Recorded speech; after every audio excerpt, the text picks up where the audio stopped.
Ladies and gentlemen, welcome once again to the India Today Conclave in Mumbai, where we are joined by a special guest. I say special because one of the problems that we often have, even in conclaves or across the country, is how do we bridge what I call the tyranny of distance? How do you reach out to the periphery of the country and find out the politics of that? And how do those regional identities then work with national ambitions? Today I'm joined by a very special guest. He is at the age of 42, already a three-time MP. And very few will know it, but in 2024, one of the biggest victories of that election was scored by Gaurav Gogoi because the entire might of the BJP state machinery was against him in Jorhat, and he still won that election. Please give him a very big hand. Gaurav Gogoi, the Congress's deputy leader in the Lok Sabha. Gaurav, I see a new stride in you, a swagger. Is it Gaurav Gogoi finally emerging from the shadow of his late father, a three-time chief minister? You were always called part of the Baba Log or the Dinas. Did this victory in Jorhat this time, where you took on in a way Hemanta Biswa Sarma, or he took you on, finally give you to believe that you have earned your inheritance in a way? Rajdeep, we are public representatives. So the swagger you see is not that of mine, but that of the Indian public, who in the last Lok Sabha taught the ruling party a lesson in humility. And I think that's the swagger of young India today. That's the swagger of people who feel that they can express themselves. And if they want to support the government, they have the right to. And they have the right to also express criticism without being targeted or without being victimized by the government. So there's a swagger in New India, which is good for democracy. As for the people of Jorhat, I see the verdict of Jorhat as the same as the verdict of Varanasi, as the same as the verdict of Raebareli. It was about people telling politicians, listen, stop dividing us, and find solutions. Find solutions to the problems of unemployment, price rise, climate change, higher education. And if you don't find solutions, you will get punished. So I think if the last decade, Rajdeep, was about these strong leaders centralizing power across the world, this decade is about people taking back that power from those politicians. That's what's happened in Sri Lanka. That's what's happened in Bangladesh. And we saw a glimpse of that into 2024 Lok Sabha elections. That's an interesting way to put it. But Gaurav, I just want to say that when you came into politics in 2014, you'd come what? With a master's in public policy in New York University. And I still remember most people said, ye to Tarun Gogoi ka beta hai. Including Mr. Hemanta Biswa Sarma, who left the party soon after because he believed that the party was being handed over from father to son. Was there a shadow that dogged your political career for the last decade, which you believe you finally emerged out of? For the longest time, you were seen as Tarun Gogoi's son. Rajdi, what I've learned from my father is that politics can be about uniting people. And that's what I saw in Assam. That politics united people and brought peace, as opposed to what you see in Manipur, which is politics dividing people and bringing about instability. I learned from him the value of staying humble and staying grounded. I learned the value of always keeping your mind open and learning new things. I saw in his tenure that he was looking at the Global Happiness Index, what Bhutan was doing. He was looking at the Human Development Index, which was coming from the UN. So these are the values that have been part of me. I'm proud of those values. I'm proud of those lessons. And those are the values that I want to take on. I have nothing personal against Mr. Hemanta Biswa Sarma. I think it's a clash of ideas and a clash of values. He's entitled to represent what he believes in, and I'm entitled to what I've learned from my father. You seem to suggest as if the world has changed with the 2024 election. Truth is, it hasn't. Narendra Modi is still the Prime Minister of the country. There is no Congress government even today in any of the states of the Northeast. The BJP is a two-time winner in Assam itself. It still remains in power in Manipur. So what is this change that you're talking about? Simply bringing the BJP down from 303 to 240. Are you suggesting means that India has changed in the last few months, or winning 7 out of the 25 seats in Assam? Does that mean that the Northeast is suddenly changing? Rajdeep, I don't see any change in Prime Minister Narendra Modi or the BJP government. They pretend as if their head is stuck in the sand and they want to show that they are still in a position of power and they will continue doing what they have for the last 10 years. But what has changed is in the idea of people who thought that Mr. Modi would be this messiah-like figure who would, with a wave of his hand, wipe out all the solutions, who entrusted in this strong man, who believed in this idea that one strong party, without encumbered by coalition politics, would really find the solutions to India's problems. And what I've found is that that idea of that one party, one man can change the course of the nation, that has changed. And people feel that there needs to be more dialogue. People feel that their ideas need to be respected. And people feel that people are wiser than politicians. And politicians, as Mohan Bhagwatji said, should not think that they are a divine being. And I think many people have to learn that lesson, not only Prime Minister Modi, but also my senior political leader in Assam, Mr. Himanta Biswa Sharma. It would do him well to learn the words of Mohan Bhagwat, which is, no man is a god. No, but your party also seems to regard the Gandhi family in some way, as these larger-than-life figures. It's not as if your party is short of sycophancy. You accuse the Prime Minister and the BJP of promoting this sort of divine cult. But you're creating a cult around Rahul Gandhi also in his own way. Well, there is a culture of debate and democracy. You saw that there was a G20 group which wrote an open letter which suggested reforms to the then Congress Party President Srimati Sonia Gandhi. Has there been an open letter telling the Prime Minister that demonetization was wrong? If today a GST trader in Chennai says that I'm having problems with GST, he gets publicly ostracized. If they are journalists like yourself, and I saw what happened, Rajdeep, earlier today, I think it was very deplorable. But if a journalist asks tough questions, then the ruling party feel as if they are God's gift and they are above question. So I really think that, what we have in our party is that there are leaders who must be respected, but those leaders are open to ideas, are open to divergent ideas, dissenting ideas, and we have that culture of debate and dialogue, and we have the culture of dissent. But I've just come in reading an article saying now even in Himachal Pradesh, shopkeepers and vendors of food shops will have to put their names on the shop. When that was being done in Uttar Pradesh, in Yogi's Uttar Pradesh, you said this is a way to divide people. So when they do it in Uttar Pradesh, it's dividing people. What does it mean when a Congress government in Himachal also does it? The fact is, we live in a society where we demonize a community. And where does your Mohabbat ki dukaan go then in Himachal Pradesh? If you've seen what Vikramaditya Singh said in his press statement, he said that it was a bipartisan committee. And I think there are real issues in today's India that no one political party has the solution to. And the difference between UP that it was a unilateral action, whereas in Himachal Pradesh that came through a bipartisan consensus and dialogue. And I think as long as we have that debate, I think as long as we have that process of dialogue, I think that's what differentiates and that's what we need. I think today politicians don't have the answers to climate change. They don't have the answers to unemployment. They don't have the answers to how technology is disrupting the world. And what we actually need is a form of bipartisanship. We need to come together and collaborate. Otherwise, we are just getting overwhelmed with all these problems, and it becomes therefore easier for the politician to rather divert the attention of the public through forms of division. It's very easy to distract and divide, and it's harder to think creatively and address the solutions to the problems of 21st century of the world and India. But the truth is, you're coming here on this show and saying bipartisan. You'll go to Parliament, you're a deputy leader. We see what happens in Parliament. Politics in this country, Gaurav, has become more hyper-polarized than ever before. Y'all seem to be driven by anti-Modism, and they seem to be driven by a visceral hatred of the Gandhi-Nehru family. How does India deal with politicians who will not talk to each other anymore, but talk at each other? I think, the people will teach us a lesson. You saw in Sri Lanka what has happened. There were two major parties. They kept cobbling with each other. And a party which barely got any votes in the last election swept to power. And the people will teach us, if the Congress and the BJP and the major political parties, if we just continue in a fight without finding solutions and without showcasing ideas that work in our respective states, then the people would just punish us and they would push for, I wouldn't say a radical idea, but an alternative idea.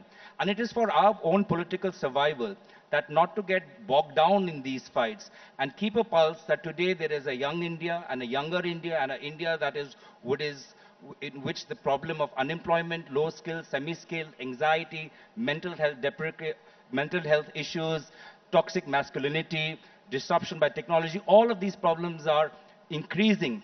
And if politicians don't find their solutions, then traditional politics or traditional political parties will simply be overwhelmed by the anger and the fury of public opinion. I must say, that's pretty refreshing to hear a politician talk of toxic. I told you I'll give you news bites, Rajdeep.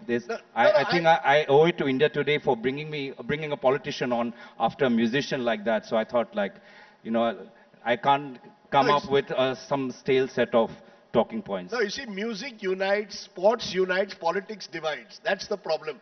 And that's why we really, in a way, reach out to musicians, to sports persons. They unite. And I want to come to you, speaking of unity, to a lovely state of the northeast, Manipur. For 17 months, more than 240 people have been killed officially in the ethnic conflict there. We've seen today, rather quite absurdly, a false report being put out that 900 Kuki militants had crossed. Now the government has denied it. But you've got a state where you still have thousands of people living in refugee camps and two Manipurs, a Kuki Manipur and a Meitei Manipur. Do you have a solution, Gaurav, at all? Is that part of the problem, that while you're in opposition, you can criticize the government? Would you have a solution, a healing touch to Manipur, a state which also burnt when you were in power?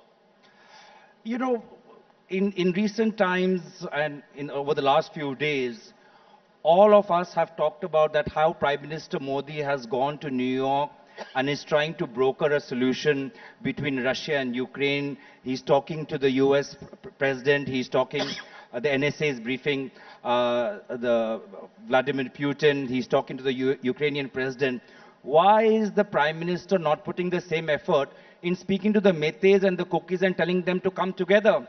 He's flying all across the world to broker a peace between Russia and Ukraine and still not taken a flight to Manipur and tried to broker a peace between the Kuki and the Meitei community. You know, Rajdeep, I was in a non-profit career before I joined politics, and I too, like many, had a very blinkered view of politics. But like I said, through my own eyes of spending a few years in Assam, I saw how politics smoothened the ethnic tensions, brought together diverse communities, and created peace which was fractured by incidents of violence, but long-term peace. And that's why it breaks my heart that here in Northeast, where we have lost the decades of 80s and 90s due to insurgency, here we have gone in Manipur, we've created a climate where private investment can't take place. We've created an environment that people can't live side to side with each other. We've created an environment that a Kuki boy can't study in a college dominated by Meiteis and vice versa. And there is visceral hate. So what would you do? What would you do that you believe Prime Minister Modi and the BJP have not done? Well, what Prime Minister Modi is doing in Ukraine, he needs to be a hands-on Prime Minister. The issue of bringing about peace can't be outsourced to the Union Home Minister or some national security advisor or to the state leadership, which has already lost faith, as evidenced in the last Lok Sabha election. It is for the Prime Minister to play the role of a healer, bridger, statesperson, and the Prime Minister needs to come in. I think the people of Northeast would thank him. I would thank him if he brings about peace in Manipur and brokers an understanding and a path of reconciliation between the Meiteis and Kukis. You know, this is a little contentious. We are in an audience in Mumbai. God forbid, and I hope it never happens, even if two people died in some kind of a clash in Mumbai, it would be front page splash, and all this Mumbaikar audience would be agitated. 230-40 people have died in Manipur. Do you feel that that sense of agitation and anger is missing because it is way out in the Northeast? That the Northeast has suffered from the tyranny of distance? That's the problem of anybody who is from Delhi. That's the problem of Tamil Nadu, Jammu Kashmir, Uttarakhand, the Northeast, Daman and Diu. Anybody who sits far away from Delhi, our problems don't get the same attention. But what I want as somebody from the Northeast is not pity. I think what we need is leadership. We need to take leadership of our own problems. We need to solve our own problems. And we need to break the stereotypes that people sitting in Mumbai, Delhi, or Goa have of the Northeast, that we are not just a region racked by conflict. We are a region that gives Mary Kom. We are a region that gives Mirabai. We are a region that is important to the security of India. Right now, what's happening in Bangladesh has an immediate impact on the Northeast. Right now, the unstable political climate of Myanmar has an impact of how drugs is entering into various states. Right now, how China is building military installations across Arunachal Pradesh has an impact on our security. So the Northeast is pivotal not only to our unity and sense of integrity, but also to our national security. And I think you know, what I'm worried about, especially with the developments in Bangladesh, that we have seen that how rogue elements and non-state actors, which had their bases in Bangladesh in the past, created havoc, violence, and terrorized the people of Northeast. And I don't want that climate. And therefore, for us as a bordering region, as a bordering state, for how India and the government of India conducts its foreign policy is very important. The Prime Minister is welcome to go to Russia, Ukraine, and the Middle East, but Indian foreign policy should also address the problems we have in our own neighborhood, whether it's Bhutan, Nepal, Myanmar, Bangladesh, or Sri Lanka or Maldives. Because your Chief Minister in Assam talks a lot of cultural nationalism, some of which is being interpreted by his critics as communal bias against Muslims. That somewhere, when he singles out Muslim vendors in a marketplace, when he says, I'm going to bring in laws that will ensure that Muslim marriages are brought within the civil code, you can't have a separate Sharia law. Would you concede that even in your state, there is a growing Hindu-Muslim divide? Ahomya versus non-Ahomya, Muslim versus Hindu divide? And how dangerous is that? Rajdeep, trust the people of Assam. They are much more wiser and smarter than Himanta Biswa Sharma. There are 2026 assembly elections. The people of Assam will teach a lesson to the BJP's politics of divide and rule. People of Assam are intelligent, cultured, civilized. We are passionate, we are emotional, we are sentimental. But the politics of Himanta Biswa Sharma and the current BJP dispensation is an anomaly to the culture of Assam. And it's also an anomaly to his own BJP party. He is playing divide and rule in his own party. After my victory in Jorhat, former party presidents of BJP were congratulating me. So I think the victory in Jorhat opened a can of worms in the BJP itself. And I think it's for them to answer. But as I told you in the beginning, trust the people of Assam. They see through this politics. They are much more wiser and smarter than the Assam Chief Minister. Am I talking to, therefore, someone who hopes to be the next Assam Chief Minister? The buzz is you're going to leave Delhi and move now to Guwahati till 2026. True? Well, I think it's very important that we win the assembly election of Assam. I think it's very important that we start in advance. I've said this in the past as well, that for our party, we should look at states going to election not only this year, but next year, 2026. I admire the fact that Rahul Gandhi ji has already given a target to the Congress party in Gujarat that we must form the Congress party there. And I think we should have similar targets for all election-going states, including Assam, Kerala, Tamil Nadu, Gujarat, Himachal Pradesh, and all the other states subsequent. I'm going to get in my colleague Kaushik Deka, who heads a wonderful online portal, India Today Northeast. Kaushik, as a fellow Ahomya to your friend here, Gaurav Gogoi, what's your question, Kaushik? Could we get the mic? Is there a mic that we could give Kaushik? Hi, Gaurav. First of all, congratulations. Your victory was amazing. Kaushik has taken my first interview. First ever? My first ever interview in India Today. And I profiled him when he first landed in Guwahati. I have one complaint against India Today. They have done maybe 3 stories of me in the past, and it's the same tagline: sun rising, sun rising, sun rising. I think India Today needs to, I feel for the next generation of politicians, they will also get sun rising, sun rising. So please come up with a creative No, no, after the way of first telling. complaint we changed. Only one. The first one that I did of him. And he taught me a lot about Assam also. We traveled together to various places and he's a wonderful foodie. You can ask him about food also. But Gaurav, Big having pav said bhaji that, fan. having said that, No, you make wonderful, the Assamese make some of the best pork curry. Yes, absolutely. You make very nice fish by the Brahmaputra. Rajdeep, you know Northeast very well. You keep traveling there. Please bring more friends from Bombay. I think the more they visit the Northeast, the more they'll start understanding and they'll start reporting and discussing. The only way of bridging this tyranny of distance is by actually traveling and seeing the beauty for your own, but through your own eyes. So just please get more influential friends from Bombay and Delhi to come to Northeast. Okay. yes, Kaushik? should be. So having said that, do you now feel that pressure because a large number of youth now see you as after your speeches in parliament, especially they see you as the future of Assam and there is a projection that you are going to be Himanta Biswa Sarma's prime rival. Now Congress has found a face. At the same time, you also face this problem of being an Ahom face. You know the typical Ahom versus Upper Assam, Lower Assam. Lot many conflicts are coming in, and the polarization is happening: Hindu versus Muslim.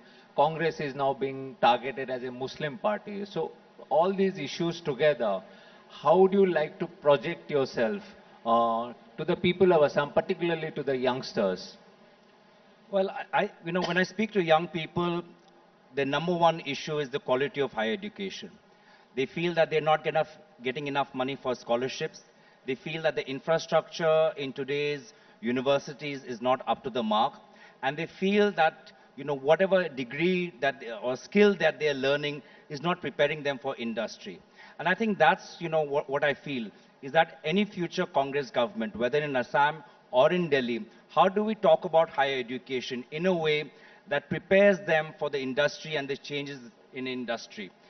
You understand that we have a huge semiconductor investment through the Tata Group, but how much have we focused on engineering colleges in Assam? How much have we focused on teaching semiconductor courses? So we have to create that ecosystem. The only pressure I feel, Kaushik, is that, as I said, politicians across the world are struggling to find solutions to the economic inequalities, to the problems of unemployment, to the problems of climate change, to the disruptive role of technology, and the anxiety and frustration that is coming up as a result in all major ethnic and tribal communities. And that's the only pressure I feel that, when our turn comes, we need to have a constructive roadmap and a plan right from day one when we take power. Okay, so finally, a NYU graduate, Masters in Public Policy, comes and does politics in Assam, not the easiest place in the world. What's the best thing about being a young politician, and what's been the most difficult thing for you? The best thing about being a young politician is that you have all these years in front of you to keep learning and improving. And you have the chance to be a better version of yourself. And I think that's what I try to do. I try to be a better version of who I am from last year. And I hope that 10 years from now, I'll be a better version of who I am today. One change, I think, Rajdeep, you and I were talking, what change do you see between the old generation and the new generation? And I think what the old generation would do very well, and including my father and many people across all political parties, is invest time in building relationships. I think as a younger set of politicians, who've gone through various professional courses or have had some professional experiences, we simply don't invest that much time in building relationship. We try and manage our time to make sure that we do multiple things and multiple projects. But, the chemistry, therefore, and the art of building relationship, and the art of building relationship across political parties, I think that's something that all of us have to learn, whether Congress, BJP, or any other regional party. It's interesting you said that, because our next speaker is someone who knows the art of building relationships. You've got Nitin Gadkari there. Is he the kind of politician you think should be a 21st century politician, knows the art of building relationships? Would you find him a good coalition builder, Prime Minister?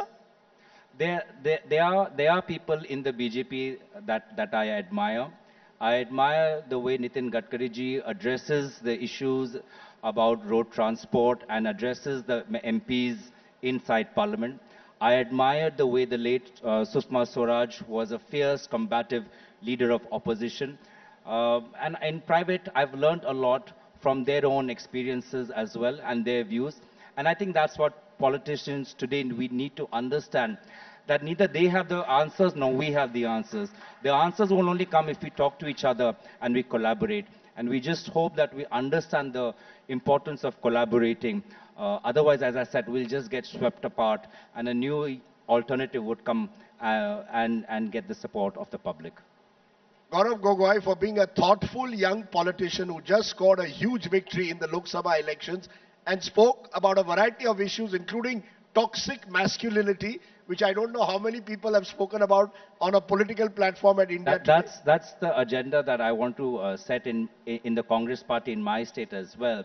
And with a reference to the previous session, I think what young men across India and across the world need is that we need a revolution of the male mind.